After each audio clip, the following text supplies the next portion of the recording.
నమస్కారం నవ్య న్యూస్ కి స్వాగతం। ఈరోజు వార్తల ముఖ్యాంశాలు।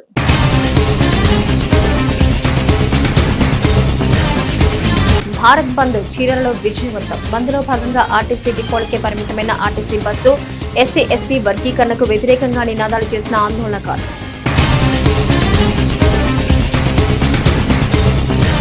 చీరాల స్వర్ణ రహదారిపై రోడ్డు ప్రమాదం। ద్విచక్ర వాహనాన్ని ఢీకొట్టిన కారు ప్రమాదంలో సచివాలయ వెల్ఫేర్ అసిస్టెంట్ మృతి।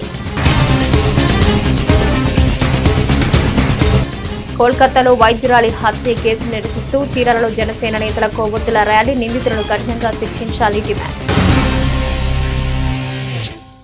భారత్ బంద్ లో భాగంగా చీరాలలో ఎస్సీ ఎస్టీ వర్గీకరణ వ్యతిరేక పోరాట సమితి ఆధ్వర్యంలో ప్రజా సంఘాల నేతలు బంద్ చేపట్టారు। స్థానిక బస్టాండ్ వద్ద రోడ్డుపై బైఠాయించి బస్సుల్ని అడ్డుకున్నారు। దీంతో ఆర్టీసీ బస్సులు డిపోలకే పరిమితమయ్యాయి। భారత్ బంద్ లో భాగంగా చీరాలలో ఎస్సీ ఎస్టీ వర్గీకరణ వ్యతిరేక పోరాట సమితి ఆధ్వర్యంలో ప్రజా సంఘాల నేతలు బంద్ చేపట్టారు। స్థానిక బస్టాండ్ వద్ద రోడ్డుపై బైఠాయించి బస్సులు అడ్డుకున్నారు। దీంతో ఆర్టీసీ బస్సులు డిపోలకే పరిమితమయ్యాయి। ఇదే క్రమంలో ఆందోళనకారులు వ్యాపార సముదాయాలను మూసివేయించారు। స్కూల్స్ కాలేజ్ బ్యాంకులకు ముందస్తుగా నోటీసులు అందించారు। ఎస్సీ వర్గీకరణను సుప్రీంకోర్టు ధర్మాసనం రాష్ట్ర ప్రభుత్వాలకు అప్పగించడం చాలా బాధాకరమని, వర్గీకరణపై పార్లమెంట్లో బిల్లులు చేసి తక్షణమే రద్దు చేయాలంటూ డిమాండ్ చేశారు। పోలీసులు ఎటువంటి అవాంఛనీయ సంఘటనలు జరగకుండా ముందస్తు బందోబస్తు చర్యలు చేపట్టారు।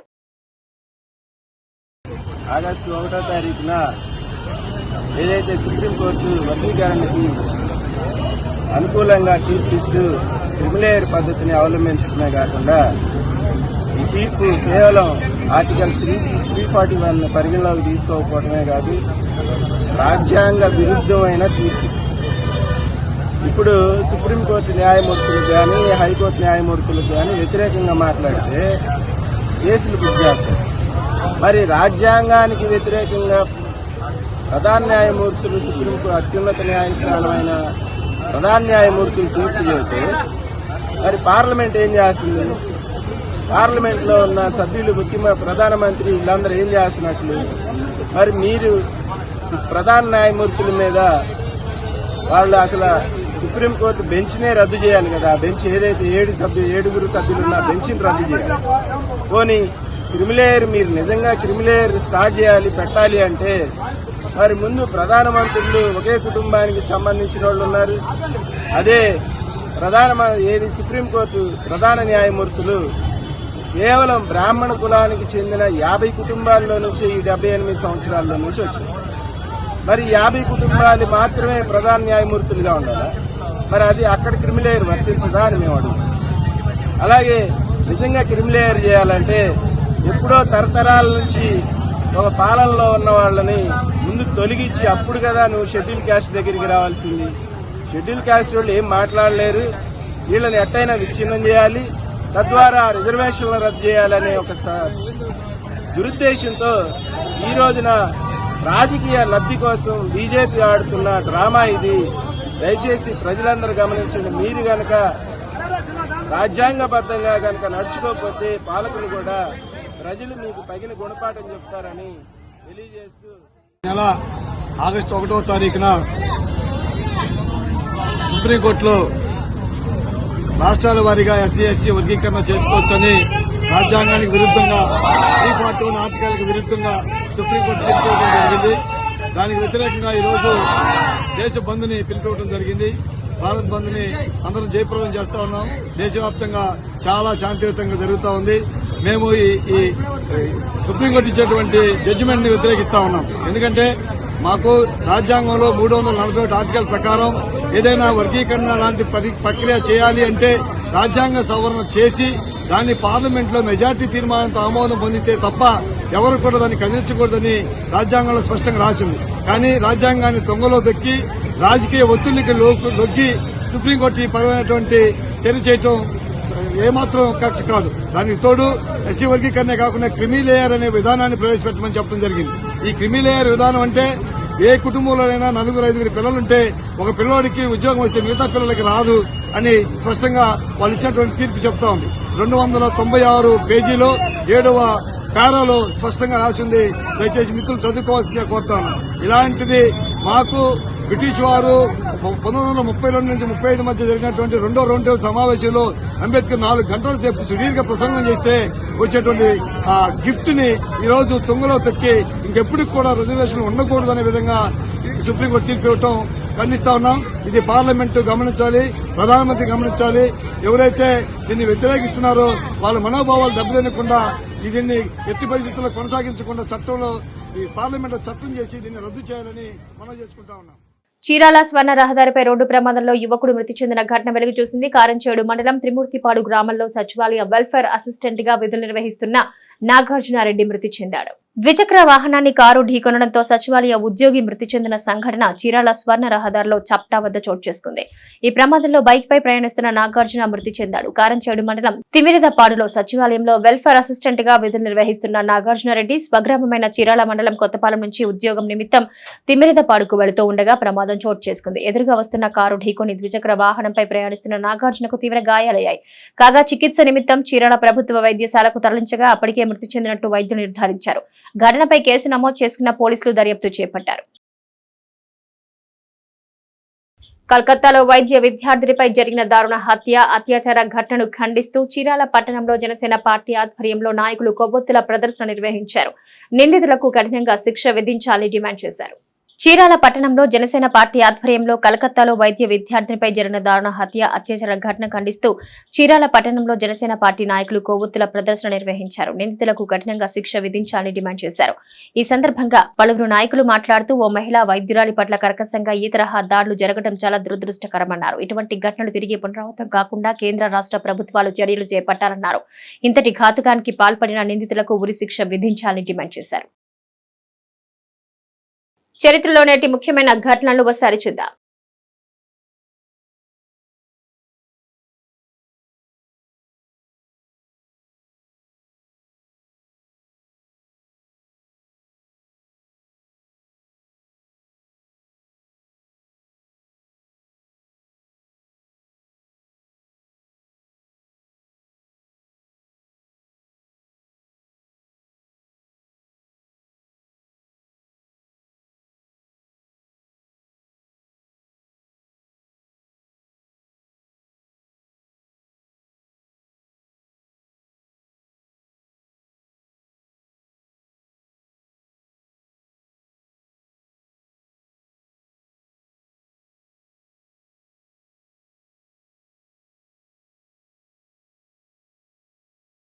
చీరాల మండలం పిట్టువారిపాలెంలో టీడీపీ వైసీపీ కార్యకర్తల మధ్య ఘర్షణ చోటు చేసుకుంది. ఈ ఘర్షణలో పలువురు టీడీపీ కార్యకర్తలకు తీవ్ర గాయాలయ్యాయి.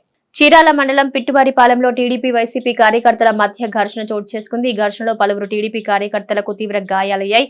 గ్రామానికి చెందిన పిట్టు వెంకటేశ్వర్లు, బాలకృష్ణ, రాంబాబు, రూతమ్మలకు పరస్పర దాడులతో తీవ్ర గాయాలయ్యాయి. చీరాల ఏరియా ఆసుపత్రికి తరలించారు. గతంలో టీడీపీ ఎమ్మెల్యే ఫ్లెక్సీ ఏర్పాటు చేసిన క్రమంలో ఇరు వర్గాల మధ్య వివాదం నెలకొంది. నిన్న గ్రామంలో ఓ గృహప్రవేశ కార్యక్రమంలో ఎదురెదురుగా ఇరు వర్గాలు పడడంతో ఇరు వర్గాల మధ్య మరోసారి వివాదం చోటు చేసుకుంది. దీంతో ఉదయం చీరాలకు ఆటోలో వస్తూ ఉండగా అడ్డగించి తమ వైసీపీ కార్యకర్తలు పోలయ్య, వెంకన్నలతో పాటు మరో 10 మంది తమపై కర్రలు, రాడ్లతో దాడులకు తెగబడ్డారని బాధితులు తెలిపారు. పోలీసులు కేసు నమోదు చేసుకుని దర్యాప్తు చేపట్టారు. తరపుని చేపించుకున్నాం ప్రమాణ సేకరణ. వాళ్ళు వైసీపీ వాళ్ళు హోండాయాచనంగా చేసి వాళ్ళు తాగి రేత్రి 10-11 కూడా ఆ ఫిక్స్గా ఎదురులో రోడ్లు ఉంటే ఆడపిల్లలు వెళ్తున్నా కానీ వాళ్ళు తాగి ఇదని అనుకుంటున్నా కానీ వెళ్తాను. వాళ్ళు తలంచుకుని వెళ్తున్న ఆడపిల్లలు, మగవాళ్ళు కూడా అంటే మేము కూడా వెళ్తున్నాం. బజాట్లో వాళ్ళు వైసీపీ ఇళ్ళ దగ్గర అన్నమాట వేస్తే వాళ్ళు ఇక్కడ దెబ్బలు తగిన వాళ్ళు ఇద్దరు వాళ్ళకి చింపారు. ఈ ఆడపిల్లకాయ లేదు మాట అది అని బాధపడి అన్నారు. అది అయిపోయినాక సరే మేమేదో అయిపోయిందిలే, కార్యక్రమం అయిపోయిందిలే, సరే సింపేరు, మేమేదో దేవుడి కార్యక్రమం వచ్చింది, వినాయక చవితి పెట్టుకోవచ్చులే, తాగి సింపేరు అని మేము పట్టించుకోవాలి. దాన్ని ఇంటి దగ్గర టాటర్ రేపు నిన్న ఫంక్షన్ జరిగింది. ఫంక్షన్ దగ్గరే పక్కన వైసీపీ తరఫున టాటర్ వేసుకుని వచ్చి ఫంక్షన్ తరఫున కూర్చున్నాడు. మేము ఆటో వేసుకుని పిల్లడి కోసం గోడిగా అడుగున్నాం. పిల్లల దగ్గరికి వెళ్ళాం. పిల్లకాయలు 2-3 రోజులు స్కూల్కి వెళ్తున్నా. వాడు పిల్లకాయలు కాకేసి ఉన్నాడు, రమ్ము ఉన్నాడని పిల్లడానికి కాకేసి లేడు అన్నాడు. వీడు పడికి వెళ్తలేదు, స్కూల్కి వెళ్తలేడు, భయం లేదు అనుకుంటా వెళ్తున్నాడు. ఈ టాటర్ మీద ఇంజిన్ మెయిన్స్ ఉండి ఓసీపీ తరపునే పోలయ్య నిలబడి కాలెత్తి చూపి పెట్టి కలబడుతుంది.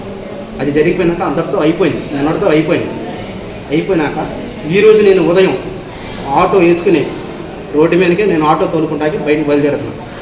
రోడ్డు మీదకి ఎక్కి తిరిగే మూమెంట్లో వాళ్ళు ఆపేసి 10 మంది పైగా ఆడవాళ్ళు కానీ ఆడవాళ్ళు కాక మగవాళ్ళు పైన 10 మంది పైన కత్తులు గొడ్డలు ఈ తంతులు ఇనప రాడ్లు తీసుకుని రోడ్డుకి అడ్డంగా ఆటోకి అడ్డంగా ఎట్టు తిప్పతా వాళ్ళు వెనక మా ఇంటి నాగి ఆటోలోకి దిగే లోపల నా తరపునే మా పెదనాన్న మన్నాయ మా పెద్దమ్మ వీళ్ళు వచ్చే లోపల వీళ్ళందరం కలిపి ఒక మనిషిని కత్తి తీసుకుని వేసాడు, ఒక మనిషిని పొరుగు తీసుకుని పొడిచారు. వైసీపీ తరపుని ఇట్టి పాలయ్య తాలూక ఇలా మనుషుల్ని కొట్టడం జరిగింది.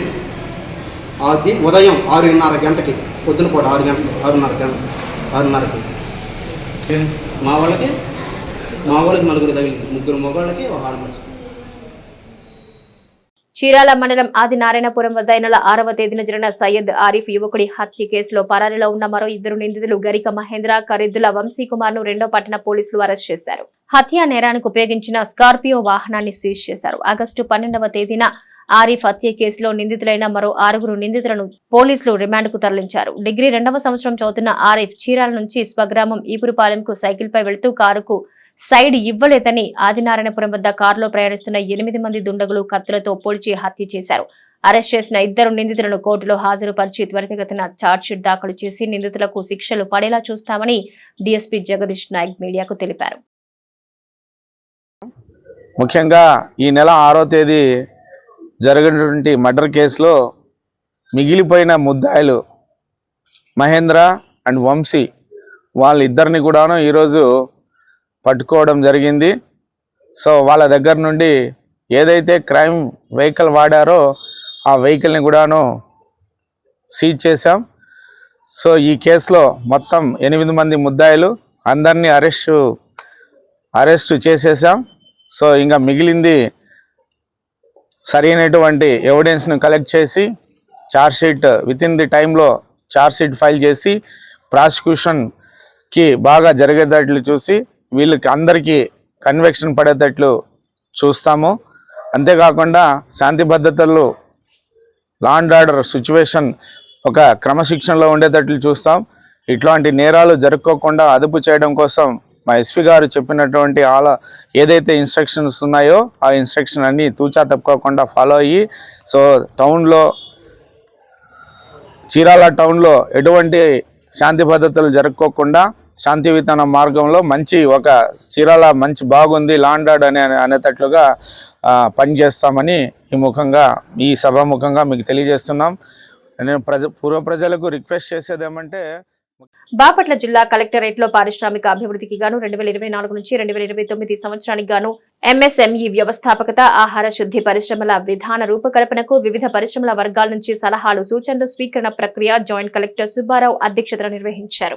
జిల్లాలో పరిశ్రమల స్థాపనకు ప్రభుత్వం ప్రత్యేక దృష్టి సారించిందని బాపట్ల జిల్లా జాయింట్ కలెక్టర్ సుబ్బారావు తెలిపారు. బాపట్ల జిల్లా కలెక్టరేట్ లో పారిశ్రామిక అభివృద్ధికి గాను 2024 నుంచి 2029 సంవత్సరానికి గాను ఎంఎస్ఎంఈ వ్యవస్థాపక, ఆహార శుద్ధి పరిశ్రమల విధాన రూపకల్పనకు వివిధ పరిశ్రమ వర్గాల నుంచి సలహాలు, సూచనలు స్వీకరణ ప్రక్రియ జాయింట్ కలెక్టర్ సుబ్బారావు అధ్యక్షతన నిర్వహించారు. ఈ సందర్భంగా జేసీ మాట్లాడుతూ పరిశ్రమల ఏర్పాటుకు బాపట్ల జిల్లాలో లభ్యమయ్యే వనరులు, మినరల్స్, ఆక్వాకల్చర్, వరి పంట, గ్రానైట్ ఖనిజాలు, రొయ్యల పెంపకం ఆధారంగా గ్రానైట్ పరిశ్రమలు, రొయ్యలు, చేపల శుద్ధి మరియు పరిశ్రమలు, రైస్ మిల్స్, ఆటోమొబైల్ స్పేర్ పార్ట్లు, టూరిజం, సేవా రంగం పరిశ్రమల ఏర్పాటుకు బాపట్ల జిల్లా చాలా అనువైన ప్రాంతమని తెలిపారు. ఈ సమీక్షలో పలువురు పారిశ్రామికవేత్తలు పరిశ్రమల స్థాపనలో తమకు ఎదురవుతున్న అనేక సమస్యలను జాయింట్ కలెక్టర్ దృష్టికి తెచ్చారు. ఆయా నిబంధనలను సవరించాలని కోరారు. ముఖ్యంగా హెచ్చరీ, రొయ్య పిల్లలు ప్రాసెసింగ్ యూనిట్లు, Autonagar association, rice mill association, aqua, granite వ్యాపారాలు అనేక సూచనలు చేశారు.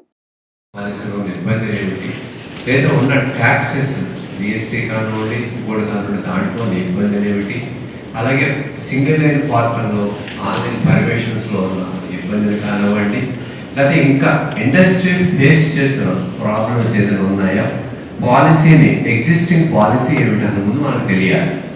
ప్రజెంట్ పాలసీ ఏమన్నా ప్రతి జిల్లాలో కూడా ఎవరైతే ఎంటర్ప్రెన్యూర్స్ ఉన్నారో అన్ని రకాల స్టేక్ హోల్డర్స్ అందులో కమిటీ మెంబర్లు కానివ్వండి, అన్ని రకాల అసోసియేషన్ కానివ్వండి, డిఏపిసి మెంబర్స్.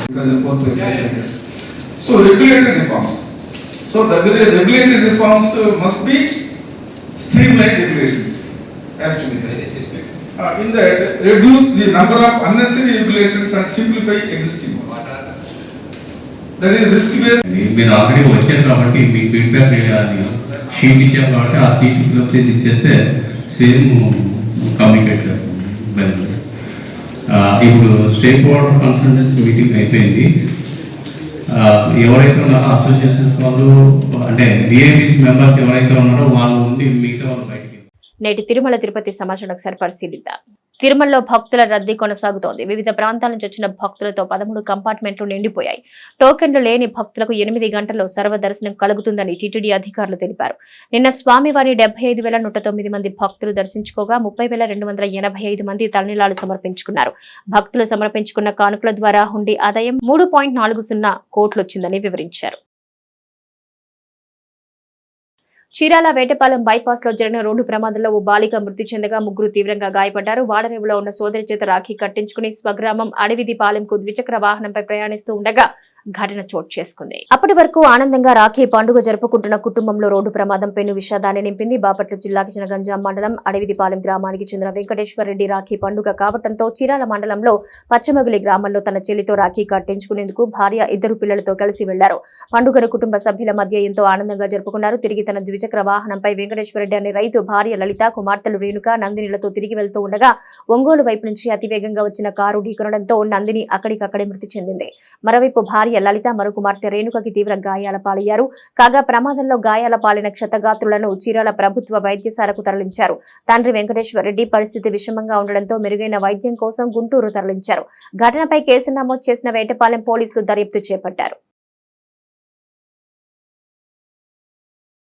నేటి వాతావరణ సమాచారం ఒకసారి పరిశీలిద్దాం. నిన్నటి రోజున జార్ఖండ్, దానికి ఆనుకుని ఉన్న ఉత్తర ఒడిశా, ఛత్తీస్గఢ్లపై ఉపరితల ఆవర్తనం ఇప్పుడు పశ్చిమ జార్ఖండ్, దాని పరిసర ప్రాంతాల్లో సగటు సముద్ర మట్టం నుంచి 7.6 కిలోమీటర్ల ఎత్తు వరకు విస్తరించి ఎత్తుకు వెళ్లే కొద్దీ నైరుతి దిశగా వంగి ఉంది. సముద్ర మట్టానికి 0.9 కిలోమీటర్ల ఎత్తు వద్ద ఉత్తర దక్షిణ ద్రోణి రాయలసీమ నుంచి తమిళనాడు అంతర్భాగం గుండా కొమరన్ ప్రాంతం వరకు తక్కువగా గుర్తించబడింది. తేలికపాటి నుంచి మోస్తారు వర్షం లేదా ఉరుములతో కూడిన జల్లులు కొన్ని చోట్ల కురిసే అవకాశం ఉంది. ఉరుములతో కూడిన మెరుపులు, బలమైన గాలులు గంటకు 30 నుంచి 40 కిలోమీటర్ల వేగంతో 1 లేదా 2 చోట్ల వీచే అవకాశం ఉంది. వార్తలో నేటి అంతర్జాతీయ, జాతీయ, రాష్ట్ర ముఖ్యమైన అంశాలను పరిశీలిద్దాం.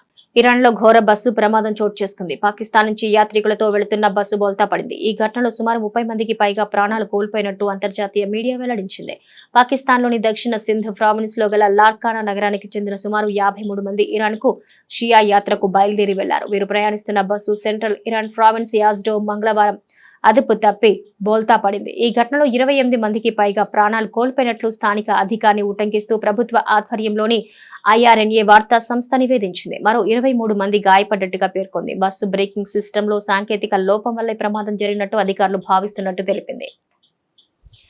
ఉక్రెయిన్ పర్యటనకు భారత ప్రధానమంత్రి నరేంద్ర మోదీ బయలుదేరారు. ఈ సమయంలో మాస్కోలో అతిపెద్ద డ్రోన్ దాడి జరగడం విశేషం. అయితే ప్రధాని నరేంద్ర మోదీ ఉక్రెయిన్ లో పర్యటించనున్నారు. ఆగస్టు 21, 22 తేదీల్లో పోలాండ్ లో పర్యటించిన అనంతరం ఉక్రెయిన్ కు వెళ్లనున్నారు. ఆగస్టు 23న అక్కడికి రానున్నారు. 45 ఏళ్ల తరువాత భారత ప్రధాని ఉక్రెయిన్ లో పర్యటించనున్నారు. అయితే దీనికి ముందు రష్యాలోని మాస్కోపై ఉక్రెయిన్ అతిపెద్ద దాడికి తెగబడింది. ప్రధాని నరేంద్ర మోదీ 3 రోజుల యూరప్ పర్యటనకు వెళ్తున్నారు. మొదట పోలాండ్ ను సందర్శించి ఆపై యుద్ధంలో దెబ్బతిన్న ఉక్రెయిన్ ను సందర్శించబోతున్నారు. 100 రోజుల్లో 1,20,000 ఇళ్ల నిర్మాణమే లక్ష్యమన్నారు మంత్రి కొలుసు పార్థ సారథి. రాబోయే రోజుల్లో మొత్తంగా 7 లక్షల ఇళ్ల నిర్మాణాలు చేసేందుకు ప్రభుత్వం సన్నద్దమైందని తెలిపారు. గృహ నిర్మాణ శాఖపై సమీక్షించిన ఆయన గత ప్రభుత్వం సాధ్యాసాధ్యాలు పరిశీలించకుండా భూములు తీసుకుందన్నారు. రాజకీయ కక్షపూరిత ఆలోచనలు కారణంగా ఇళ్ల లబ్ధిదారులు ఇబ్బంది పడ్డారన్నారు. 2014-19 గృహ నిర్మాణాలపై కొన్ని ఆందోళనకర పరిస్థితులు ఉన్నాయని, వాటిని కూడా డబ్బు ఇవ్వాలని సీఎం చంద్రబాబు నిర్ణయించారన్నారు పార్థసారథి. గత ప్రభుత్వంలో గృహ నిర్మాణాలు వ్యాపార ధోరణిలో చూశారని విమర్శించారాయన. సీఎం చంద్రబాబు ఆదేశాలతో ఇళ్ల నిర్మాణాలు క్వాలిటీ చెక్ చేస్తామన్నారు మంత్రి పార్థసారథి. లబ్ధిదారులను ఇబ్బంది పెట్టాలనే ఉద్దేశం తమ ప్రభుత్వానికి లేదని, అయితే రుణం తీసుకుని ఇల్లు నిర్మాణం చేపట్టని వారు భవిష్యత్తులో ఇబ్బంది పడతారన్నారు. కారు కొనుక్కోవాలని ప్రతి ఒక్కరి కోరిక. మధ్యతరగతి ప్రజలు కూడా ఇటీవలి కార్లు వినియోగిస్తున్నారు. బ్యాంకులు రుణాలు ఇస్తూ ఉండడం, సెకండ్ హ్యాండ్ కార్ల మార్కెట్ కూడా పెరగడంతో చాలా మంది కార్లు కొనుగోలు చేసేందుకు ఆసక్తి చూపిస్తున్నారు. అయితే ఇప్పటికీ చాలా మంది ధర, మెయింటెనెన్స్ కు భయపడి కారు కొనుగోలు చేయడానికి వెనకడుగు వేస్తూ ఉంటారు. అయితే ఒక హై ఎండ్ బైక్ ధరలో కారు వస్తే ఎలా ఉంటుంది, అది కూడా ఒక ఎలక్ట్రిక్. దీన్ని నిజం చేసి చూపించింది ఇండోర్ రాష్ట్రానికి చెందిన వింగ్స్ ఈవీ అనే భారీ ఆటోమొబైల్ కంపెనీ. కేవలం 2 లక్షలకే ఒక బుల్లి ఎలక్ట్రిక్ కారును పరిచయం చేసింది. అంతర్జాతీయ టీ20 క్రికెట్ లో 4 బ్యాట్స్మెన్ మాత్రమే ఒకే ఓవర్లో 6 సిక్సర్లు కొట్టారు. వారిలో మొదటి వ్యక్తి team India sixer king fame Yuvraj Singh. ఈ ఘనత సాధించిన 4 బ్యాట్స్మెన్ గా డారియస్ విసర్ ఇప్పుడు ఈ జాబితాలోకి ప్రవేశించాడు. యువరాజ్ సింగ్ టీ20 క్రికెట్ లో ఒకే ఓవర్లో 6 సిక్సర్లు బాదిన తొలి బ్యాట్స్మెన్ గా టీమిండియా మాజీ ఎడమ చేతి వాటం బ్యాట్స్మెన్ యువరాజ్ సింగ్ నిలిచాడు. 2007 టీ20 ప్రపంచ కప్ లో ఇంగ్లాండ్ కు చెందిన స్టూవర్ట్ బ్రాడ్ బౌలింగ్ లో ఒకే ఓవర్లో 6 సిక్స్ల రికార్డు లిఖించాడు.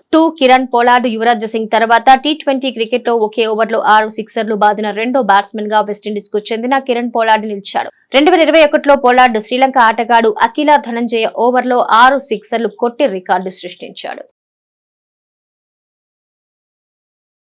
నవ్య న్యూస్ ముగించే ముందు ముఖ్యాంశాలు మరోసారి.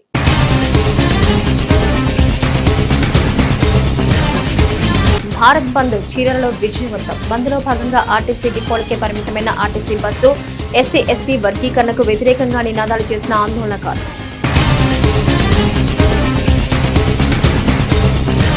చీరాల స్వర్ణ రహదారిపై రోడ్డు ప్రమాదం. ద్విచక్ర వాహనాన్ని ఢీకొట్టిన కారు. ప్రమాదంలో సచివాలయ వెల్ఫేర్ అసిస్టెంట్ మృతి. కోల్కతాలో వైద్యురాలి హత్య కేసు నిరసిస్తూ చీరాలలో జనసేన నేతల కొవ్వొత్తుల ర్యాలీ. నిందితులను కఠినంగా శిక్షించాలి డిమాండ్. నవ్య న్యూస్ ఇంతటితో సమాప్తం. నమస్కారం.